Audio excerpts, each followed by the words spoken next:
Here's that ugly face again. That's not what this is about, but face to face, arguing vehemently because you're passionately observing what you know is a good thing, important, that needs to be held on to and espoused, and that's how both sides feel about their place they're coming from, their perspective. And these two, if they could relinquish, castrate their prideful motivation, even if they don't understand and recognize that's part of the dilemma that's going on. They delight in it without recognizing it as being pride. If they can castrate themselves from the prideful aspect of what it is they're believing and fighting for, and really want to have an open awareness and understanding and comprehension of the fullness of everything, and be willing to believe that it's possible that somebody that thinks differently than they do is a good person too, and wants to be on the right path and wants to accomplish and do the right thing. These two sides could actually recognize and welcome one another, and what stunk like shit to each other before, all of a sudden is recognized as being fertilizer, is powerful, and it's needed and necessary, and it's food for thought. And the two sides come together and join together, and it's like a man and a woman conceiving a new child.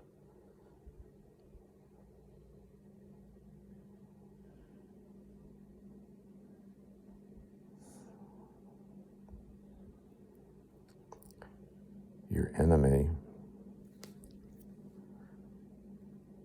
acknowledge the power of your enemy, acknowledge the value of your enemy, and then accept him. And that power is like a treasure chest filled with money that you wouldn't be able to acquire, and allowing them to acquire you is you acquiring them, and you acquire their taste for their delicacy, and they acquire a taste for you as a delicacy, and you're recognized and received and accepted, and can go on about your business of accomplishing the right thing, wanting the goodness to prevail, not our selfish, prideful aspect, diversionary reasoning of what we want it to be, but recognize if we really want the right thing to be done and goodness to prevail, send our pride to the pit of hell.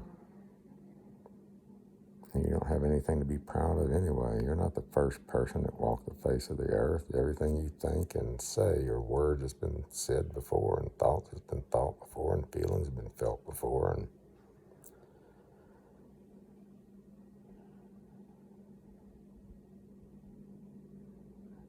we need to become united. All the words need to be united, recognized.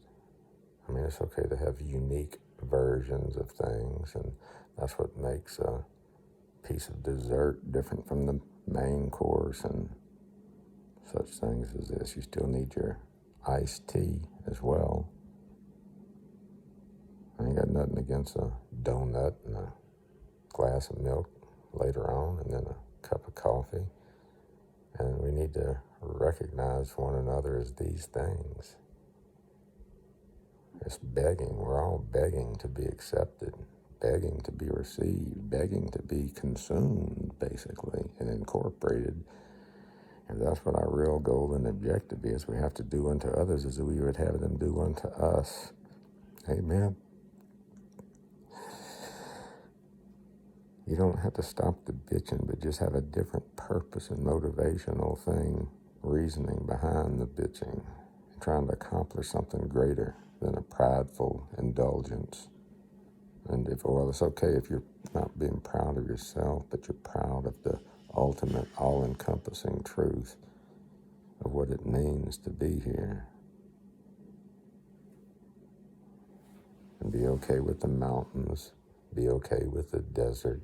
Be okay with the river versus a lake versus a stream versus the ocean. All of them are good for food. Welcome the lost sheep home. Let's do what Noah would do. Noah. Know a lot? Do you know it? Do you want to know it?